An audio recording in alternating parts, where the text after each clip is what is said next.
Hi everybody, a very good evening. I'm Jashin Kapani. I'm the founder and CEO of I'm Decor Design. We're in the business of designing and manufacturing home and office decor and interior solutions, where we have lamps, mirrors, consoles, we have center tables, we have wardrobes, we have sofas, we have dining tables, chairs and stuff, and a lot of other interesting items in semi-precious stone items and luxury and stuff. And I'm back to one of my favorite places, which is in DLF Mall, which is the largest mall of the country. So I'm here, and it's a Monday, so I'm doing some amazing work, research, and whatever follows with meetings and catching up with my friends and acquaintances and all that. And I'd like to share my thoughts on. This concept called Shinkansen sessions. So the term may be a little alien to a lot of people, but in Japanese Buddhism, they have a concept called Shinkansen sessions. So we see a lot of people in the world of corporate, in the world of branding, advertising, media and stuff. Sometimes they become burnouts, or they are creatively not feeling that great. So they take these, long retreats. They'll either go to the hill stations, or they'll go to a meditation place, or they'll probably, join a meditation practice or whatever for a number of days and stuff. And they come back, and then they kind of, restart their work and stuff. But then over a few months or over a few years or whatever, they're again back in that same space of not being inspired and stuff like that. So how do regular people do that? So they are creative people or thinkers like me, who are also on the job most of the time and stuff. So like everybody else, we also get affected by the weather, by the rain, any relationship issues or concerns or stuff like that. If it's a long city travel and stuff, you do get tired. And if it's too hot, you do not feel like working and stuff. If it's too cold, you don't feel like working and stuff. If you've had too much of the same stuff happening, or if you're in a negative environment where people are consistently fighting for attention and they're not treating you well, energy is low. Say for example, I went to a bar the other day, and the moment I entered, I started getting a real bad feeling about it. And the moment I was out in the open area in the sunshine and stuff, I started feeling better.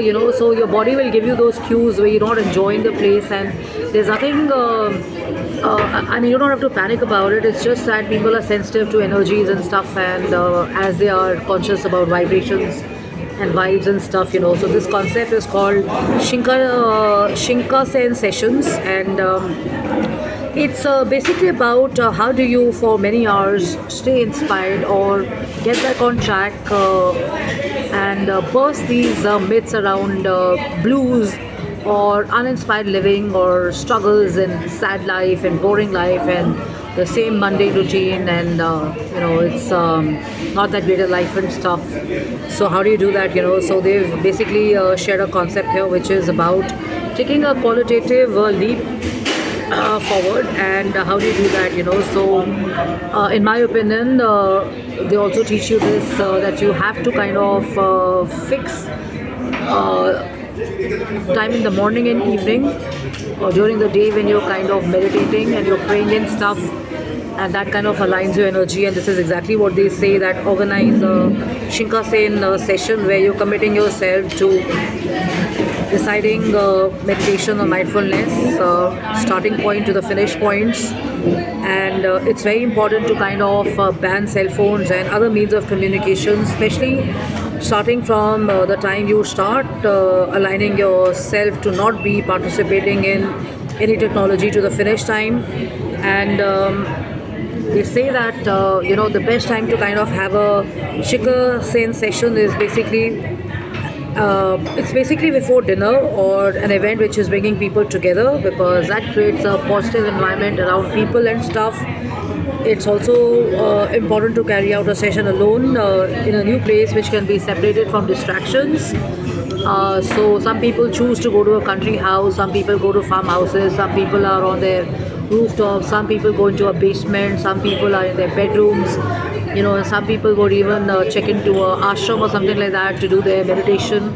So it's really very easy, for thinkers and creative people. What's important is that you kind of find that space within. So let's say if I'm not able to go to a farmhouse, if I'm not able to kind of book into a hotel, or if I'm not able to go on a holiday and stuff, how do I kind of recharge myself and kind of get back? So you do that by basically kind of switching off from technology, not following too much of unnecessary nonsense on social media or on TV and stuff, because you'll be actually inviting somebody else's chaos or mess into your brain. You get addicted to it, your own creativity kind of goes down, and you're not able to kind of think fresh or rejuvenate and stuff. So to kind of be inspired and motivated, you have to kind of sidetrack the internet. You have to kind of switch off. Watch your thoughts. Say, for example, yesterday when I was in the golf club, I came back home and I just shut off from technology, and I just allowed my thoughts to kind of pass through and stuff. So it's not like I was trying to get into a retreat or whatever. It's just that I was trying to consciously switch off from technology and not participate anywhere and anywhere, because I know that if I do that, I'm going to get into somebody else's drama, sucked into somebody else's story or feed or whatever. And this is what they teach you, that detach from technology, detach from stuff that you've been doing. And your brain is like, your brain can be kind of trained, your brain can be kind of rebooted. Your brain is a very interesting piece, so look after itself. Dump garbage.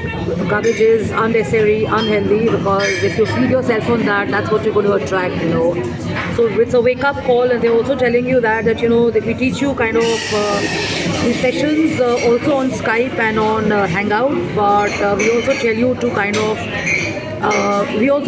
share your computer screen and see each other's faces. And once you do that, you will know that there are so many other people around the world just like you are looking for solutions and stuff like that. So in my opinion, or in my thinking, you don't have to go very far off.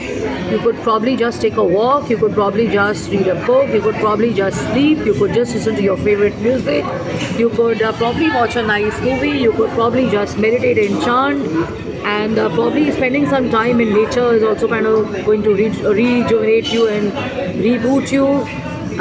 You don't have to go to an expensive hotel, you don't have to be in some expensive restaurant. You can do the same thing wherever you are. Get some aroma oils, get some candles, and tune into the good and the positive energy, and remember to send positivity to the world, because what you send out comes back to you. So it's a very interesting session. And even in design or architecture or the world of branding, marketing and stuff, people end up finding more solutions because they spend time on mindfulness and they spend time on prayers and stuff like that. And when you do that, you're kind of able to divert your mind from negative to super positive and stuff. So hope these tips help. And it's also kind of a way to break away from the comfort zones of how you've been thinking and how you've grown up and stuff. So if you want to really nurture your passions and you really want to enjoy yourself and stuff, try and kind of get into a flexibility mode. There are times when even I get stubborn about a few things, but then when you have to do something, you have to do something. So if you come across as stubborn, you can't do anything about it. But the point is that breaking away from the usual experiences and the usual way of thinking and following people and stuff can only be broken away from when you try and plug into something new, something more meaningful, something more useful, something more joyful, something more light, and something less complicated, where there are less messes and stuff, and there's more enjoyment and stuff like that. Okay, so get yourself this book. It's also got some crash courses on creativity and stuff, so it really helps. And like I said, human brain and your own personality is a marvel, marvel of design. So look after it and take care of it, and you've got another week ahead of you.